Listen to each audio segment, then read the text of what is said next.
And the Iowa State Cyclones beat the undefeated BYU Cougars. That's the question on everyone's mind as we head into this Saturday slate at Jack Trice Stadium in Ames, Iowa. 3:30 kickoff on Fox. Iowa State coming into this game favored by 2.5. Brad, I'm just going to say right out of the gate, the last 2 weeks you've picked against BYU. I have. And they have come through. We'll get to see your prediction at the end. I'm curious to see how that plays out. But no, Iowa State coming off of a bye week. They're getting a little bit of momentum going.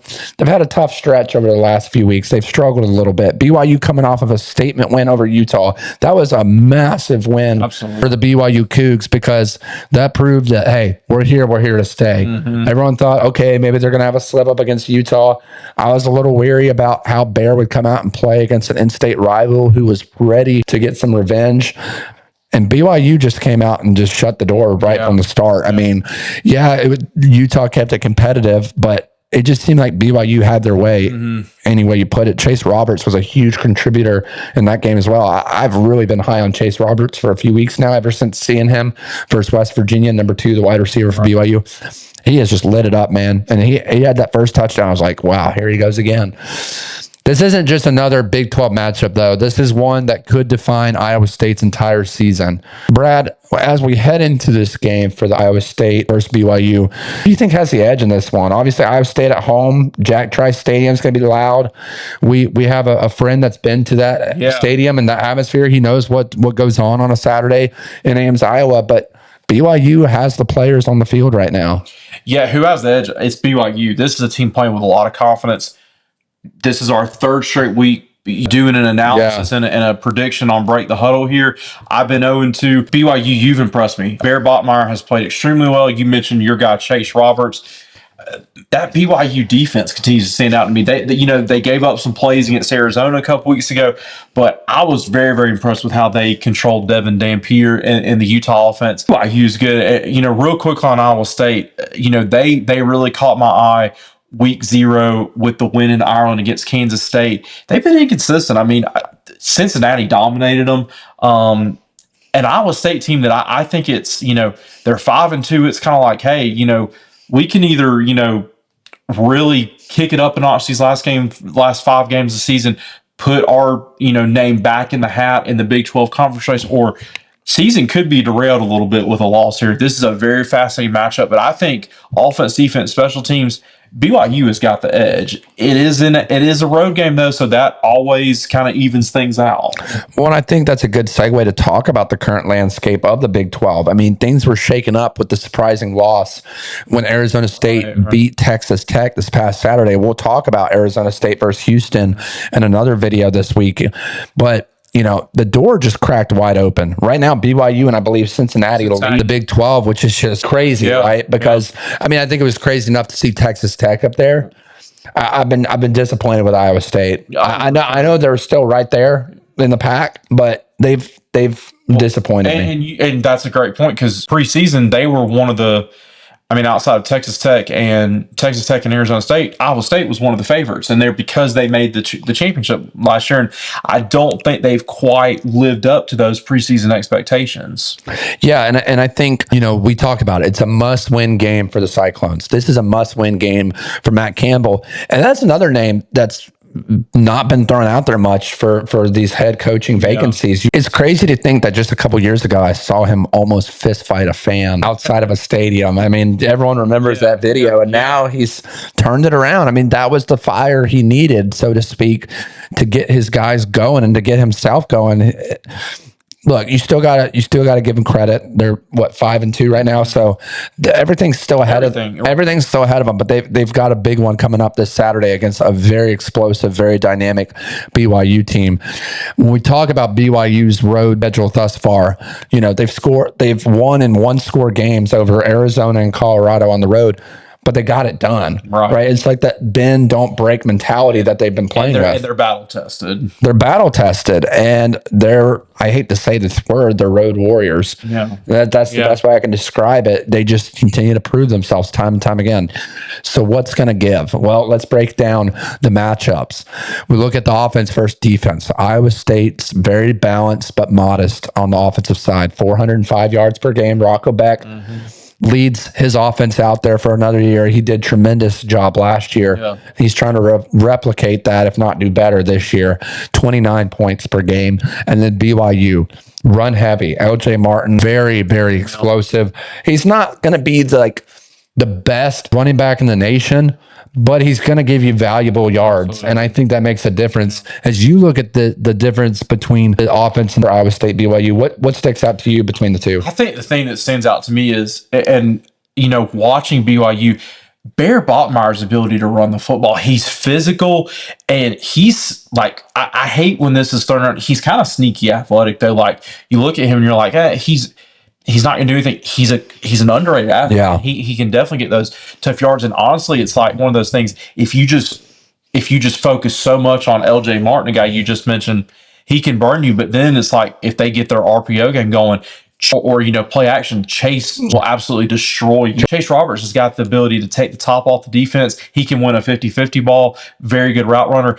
BYU, yes, they're run heavy. They still have dynamic ways to get the ball downfield and put points on the board. Well, I remember I said in a video a couple weeks ago that Chase Roberts was the next Puka Nacua, and I got backlash from it. I'd love to hear what that guy has to say now, because I don't see how you don't say he's the next Puka Nacua. He's just been lighting it up. Yeah. There's like one guy in the nation that I've paid attention to more. It's been Chase Roberts. I hate to quote unquote glaze him so much, but he's just been phenomenal. And I've gotten to see him play in front of my eyes multiple times now, where I'm like, this guy's an athlete, man. Good. And Bear Bachmeier, to your point, he's played well. I also want to give credit to Rocco Becht, though, because he's kind of held his own. His offensive line hasn't been the best, and he's battled through, and he's been taking a lot of hits. Right. Let's talk about BYU's strength and time of possession, ranked 13th in the nation, and their turnover margin +6. That's really, really impressive. Especially like on the road, when you have the ability to steal possessions. And to, this is something I don't feel like it's talked about a whole lot, because we're in our third season. But Nate, these new clock rules where you now have, you're looking at 8 to 10 possessions a game. Getting turnovers is so it's vital. And with that turnover margin for BYU, that's critical. Yeah, it is. And you look at BYU's red zone offense efficiency, 91%. That's crazy. That's so good. Versus Iowa State's 99th ranked red zone defense, who has been decent, nothing special. That's the stat that could decide this game, Brad. Bear Bachmeier's running ability, you mentioned it. The read options. The opportunities are wide open. When you're scoring 91% in the red zone, that's crazy. Yeah. Crazy. Yeah. And I don't know who their offensive coordinator is. That's on me. But, man, he's doing something right. Yeah, absolutely. Absolutely. I've been continue to say Bear Bachmeier just does not look like a freshman. And look, we're 2/3 the way through the season. He's not a freshman anymore. But this guy is he's cool. He's collected. I'm so impressed. He's got a lot of help. He's got, your guy Chase Roberts, LJ Martin, but this guy, he's just been so impressive. A chance to go down in the BYU record books. He's going to be a legend there, and I think just his cool, calm demeanor, along with his physical, athletic traits, it makes them just very, very tough to defend. Yeah. And then you look at BYU's 14th ranked third down defense versus Iowa State's 68th ranked on offense. You got to give the edge to BYU in this one defensively. Absolutely. And then Iowa State's low penalties, 7th in FBS. So they've done their job, their part, and they get to play at home. So noise is not going to be, it shouldn't be a factor. Right. Curious to see how that plays out. And then you look at player matchups to watch. Obviously, Rocco Becht needs efficiency after 205 yards and interception versus Colorado. Did not play great. Abu Sama, 177 yards last game. He's the key to keeping BYU's offense off the field. They got to get the run game going. Bear Bachmeier, can't say it enough. Dual threat weapon, ran and passed for touchdowns versus Utah. That was the difference maker in that game. And then LJ Martin, 774 yards this year.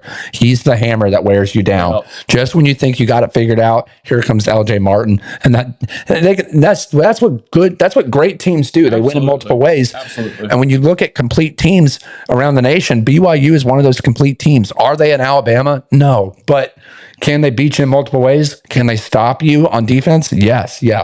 They can beat you in multiple ways. And that's very scary when you're on the opposing sideline. Absolutely. I think you really hit a good point there. In my opinion, best team in the country, Ohio State. Ohio State can beat you in a lot of different ways. Today's college football with, lack of depth that just about every team has, you're going to have some games where you just don't play well offensively, where it's going to have to come down to special teams turnovers. I'm reminded this past Saturday, Georgia could not get a stop for 3.5 quarters against Ole Miss. They stepped up when they needed to, but the offense was so efficient. BYU being so balanced on offense and defense, when they have the ability to, win with explosiveness, but also win with turnovers and field position, that's dangerous. It is. And I think you're going to see it Saturday afternoon. Chase Roberts, another guy that we missed. We didn't miss, but I didn't mention him in that segment right there.